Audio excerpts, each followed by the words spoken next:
History was made yesterday. New Hampshire is the first to make it all the way through, signing their policy for strategic Bitcoin reserve July 6th. That'll be the first bill to go into law on a state level. The HB 302 is Pectra Day. The Pectra upgrade went live 6:30 or so this morning, and it is long awaited. These are 15 key developments coming for Ethereum. Looking to scale Ethereum to 10,000 transactions per second by 2026, that's what I saw. And they're looking to increase the gas limit by 100 times. Distributed ledger technology, they are tokenizing a $150 billion treasury fund, and all this stuff is just the beginning. We hate banks, but gotta deal with them for a little bit longer. Number 14 talks about Alibaba and their Ethereum L2 solution for blockchain adoption. There's been a lot of announcements about Amazon as well.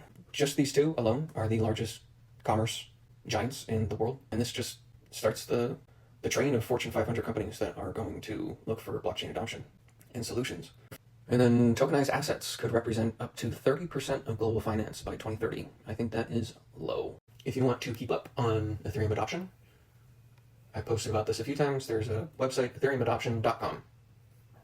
Ethereumadoption.com. Check it out. For all those Ethereum haters out there, check it out. Check it out. Ethereumadoption.com. And we'll be able to share information with ZK proofs without the other side knowing any information about the origin. And that is the beauty of cryptography. So the merge in 2022 was for the protocol, and now Pectra is for the people. Violet talked about the transition to RASCV. This one says L2 should build where Ethereum is going, not where it's been. The proposal to transition to the RASCV is something they have been preparing for, and it'll be a new era of the Ethereum virtual machine.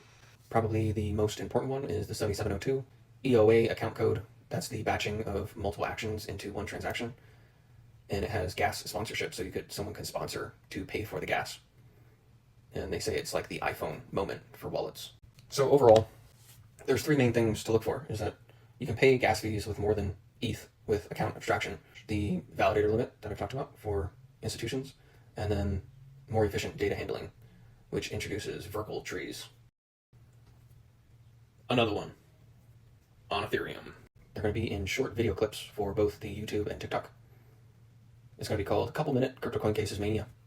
Why do we want to just quietly do this? We need to be loud. We need to get this word out to more people. Only 7% of the world's population owns crypto, and crypto is economic freedom. Feel very invisible and like nobody cares. And there's a lot of reasons to care. More people need to care. More people need to care that it's not just about the money. And there's a lot of anonymous people out there that are just sitting behind their computer screen waiting for it to go up so they can go have their next vacation or get their next car or get their next whatever materialistic thing that you don't need. So I promote a lot of less consumption, less waste, less travel, less of everything.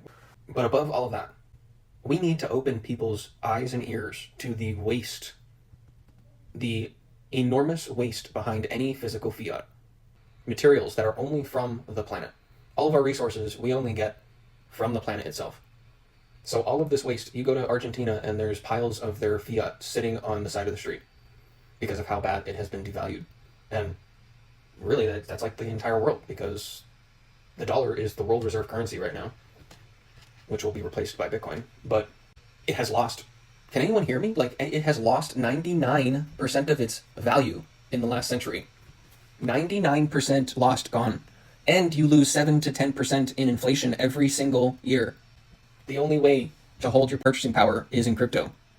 I think more people need to be charged up and to speak up against the tyranny that we live with every single day of our lives. The world is a lot more unfair than you think, and we are just pawns on their chessboard, and it needs to end. And it ends with decentralization. It ends with crypto.